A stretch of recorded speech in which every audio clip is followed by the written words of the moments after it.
So, I did a thing, as you may know. This is the part in the follow-up or sequel video where I thank everyone who watched the last one. So, thank. Also, since I can't be bothered to make a dedicated developer commentary video, I'm just gonna state some fun facts about the last video here.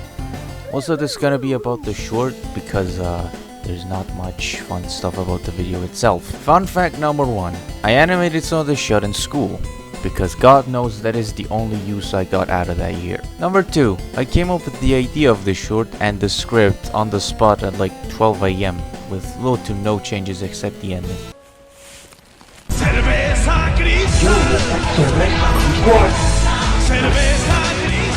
3. Here are some outtakes me and Ribs did.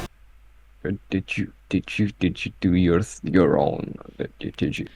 No, you do it first because you're in danger of exploding or something, I don't know. Every time I suggest something to you, I can't Holy shit, okay. You're just gonna make up some shitty plan, and that's what it... I'm gonna mess you up. I'm gonna mess up your line. No, please. Whiny. No. Follow me, bitch, you fuck. Okay, now I have to shout. And I never shout. We'll just use that. I submitted the short into an event my school was doing just for the sake of not doing other schoolwork. And it won first place. Like, overall. How did this happen? So technically, I can call this short award winning. Anyway, on with the show.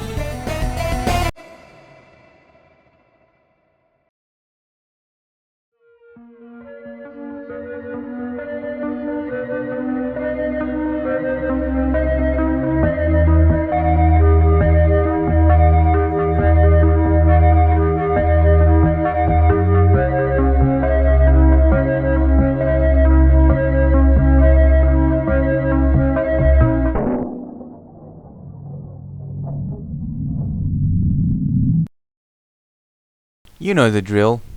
Buckshot Roulette! A game that dared to ask, what if you could shoot yourself? Now, it's crucial that I give you a brief history and retrospective on the development of Buckshot Roulette. So let's begin. 390 million BC. That fucking fish, developed by Mike... Wait, is it Klubneka or Klubneka? Because when I watched the... Klubneka, I don't know. Let's just say Klubneka. Developed by Mike Klubneka, whose other and most work has this really grimy and industrial aesthetic and art style.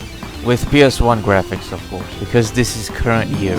Though I have to say, as I briefly mentioned in the last video, I don't like it when games just use low poly graphics for no reason other than it's easier to implement or do for a smaller team or solo dev. I think Buckshot gets a pass, because Mike's art style does benefit from this format. Now, analysis aside, you know why we're here.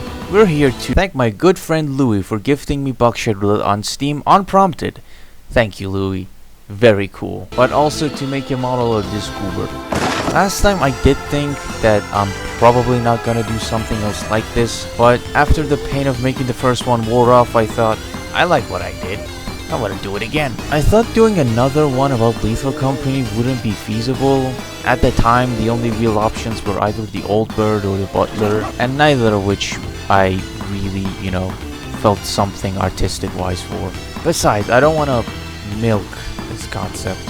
Not to say that continuing or doing something again is just milking it, I hate that interpretation, but there's nothing stopping me from doing it for another game. Anyways, I've talked enough. So let us begin, and create a more realistic dealer for Buckshot Roulette. It's happening, Ribs!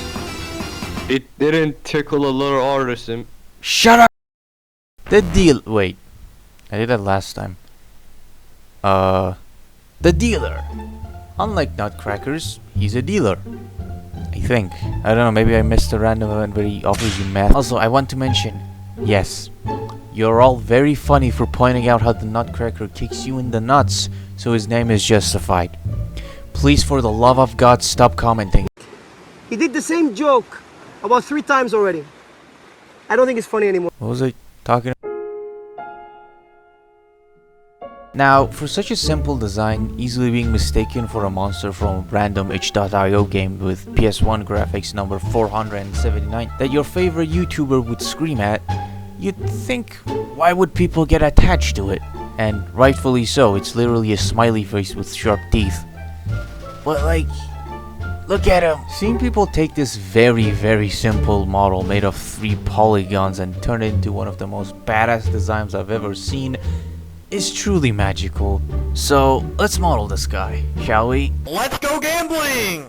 Aw, dang it! Aw, dang it! Aw, dang it! Aw. Now, this couldn't have been that hard to model, right? Again, smiley face with sharp teeth. But like I said, this design has went way past its initial debut. Also, the Steam release has this hard as fuck artwork. I cannot dishonor Mr. Mike Klubneka. The head specially gave me the most trouble. So after basically what, 5 attempts, I also brought on Ribs to help me out with the design and just general direction. Also known as the person who goes to sleep at the end of the Nutcracker short. Take it away, Ribs. Man. Ahem. Sorry folks, I think we have some technical difficulties.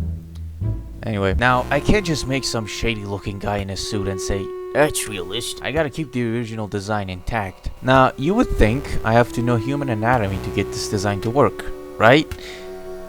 Well, let me take some of this copium here. I'm a great artist. Considering this guy is confirmed to canonically be a floating head and hands, it's clear that the laws of physics don't really concern him. Therefore, he doesn't really need to look like a human. Don't worry though, I still added some of that because Ribs wouldn't stop giving me feedback after I asked him for feedback. Really uncalled for if I'm being honest. So I'm using this as an excuse for me to not have to actually study what I'm going to make, yeah! On a real note, I think, sometimes mind you, not following the rules of art and references and what have you can be beneficial.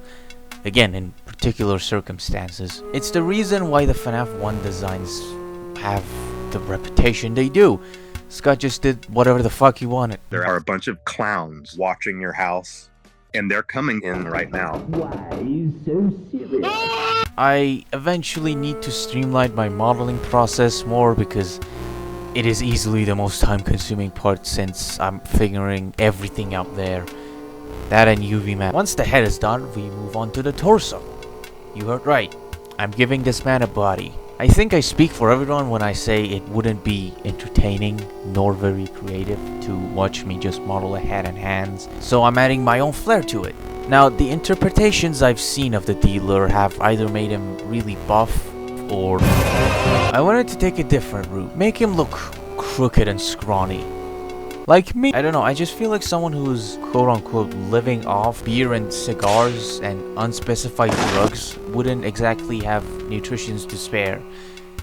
Or something. Is that how it works? Now, I can't have him just be naked.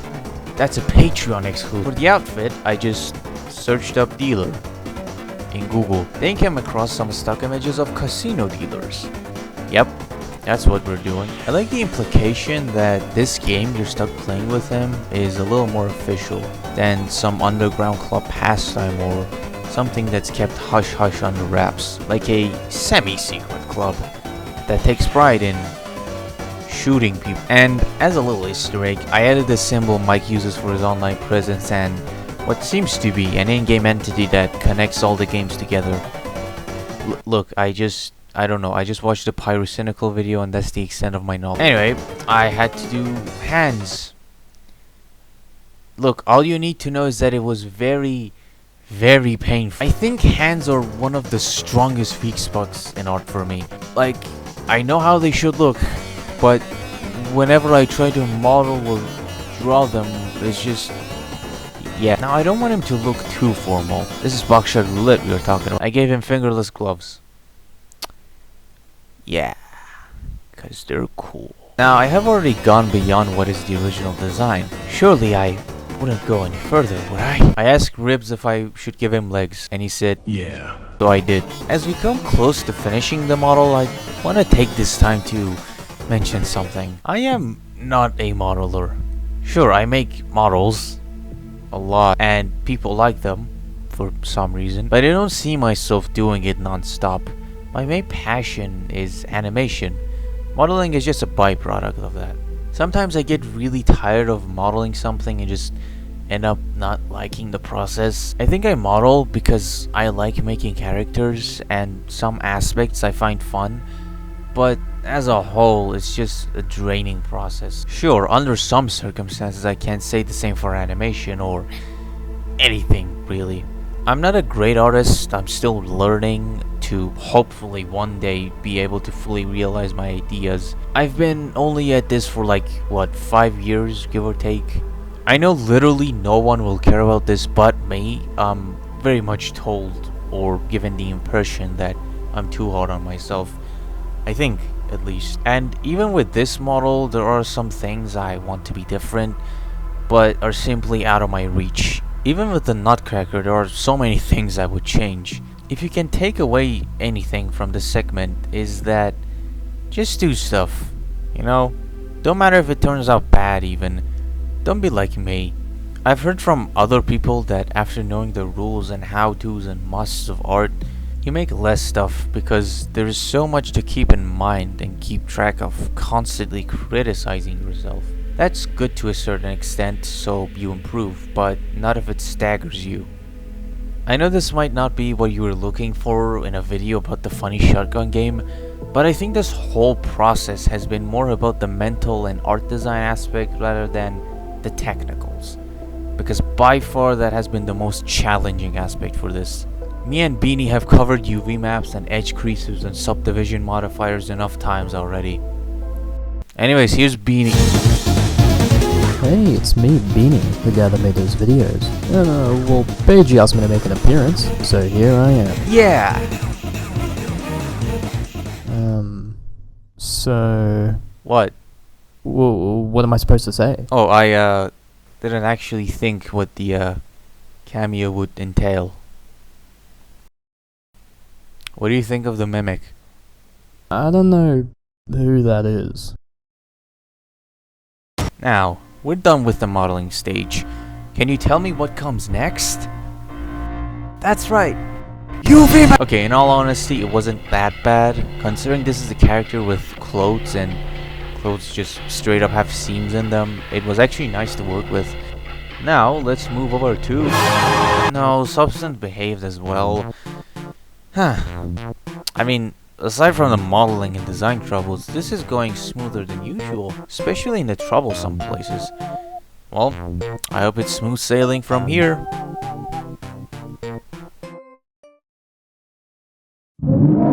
For the textures, nothing too fancy. I picked a high poly mesh which had various scars and made up skin detail and clothes detail by yours truly, and sprayed some grunge and leather everywhere. Also, I definitely did not, I repeat, did not forget to add blood splatters onto his suit and did not add it after the model was done. Something else I kinda goofed is that his hands and shirt are fully modeled under the gloves and vest. It would be better to just delete those unseen parts, save up UV space, make rigging easier, less polygons to render. Nah, I'll just add a toggle for the vest and gloves, so it looks like I know what I'm doing. Anyway, time for rig. Oh no.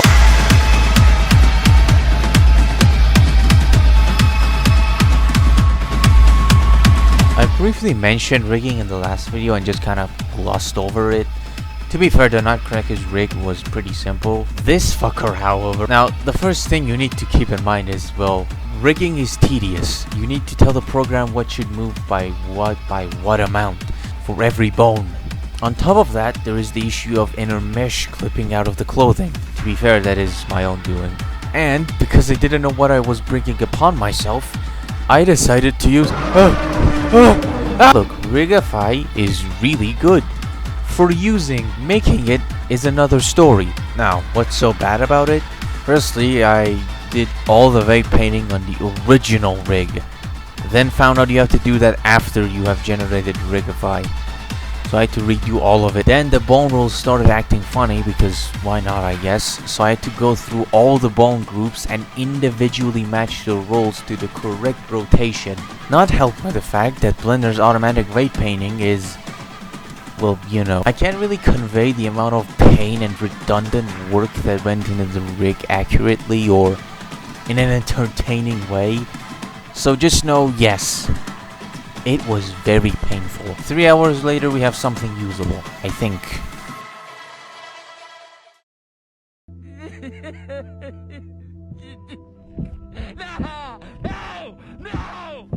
Now, this would be the part where I would model the shotgun. But, see, like I said before, this is the 5th attempt at the dealer model. The third one being the other finished one. So while making the third one, I also modeled the shotgun and a lighter alongside a cigarette. Now I intended on also remaking those, but after looking at them and starting another shotgun model, I just kind of realized I can't really improve on these in a meaningful way. Like with the third dealer itself, I can point out several things I wanted changed. Anything I remake has that sentiment. But with these, I just can't really think of stuff to change. So I just decided to keep the props as is. And that's the dealer, with his iconic shotgun and cigar. And I think we all know what time it is. So, this is where the short would go. Just like the Nutcracker, I had a whole thing planned. And I still do, but, a lot has happened over the, wait, when did I? Wow, it's been a month.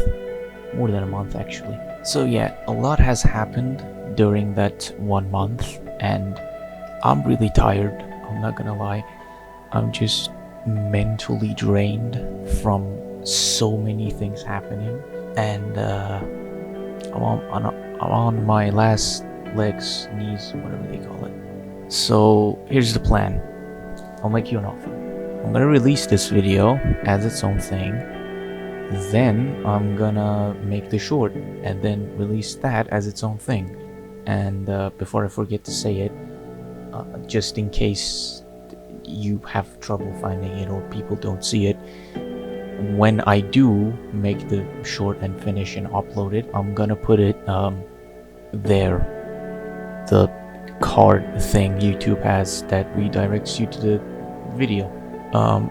But yeah, like I said, this thing is massive. It's more than double the length of the Nutcracker. I did storyboard it. Let me find the story reel. It's estimated to be around 7 minutes. Again, more than double the Nutcracker.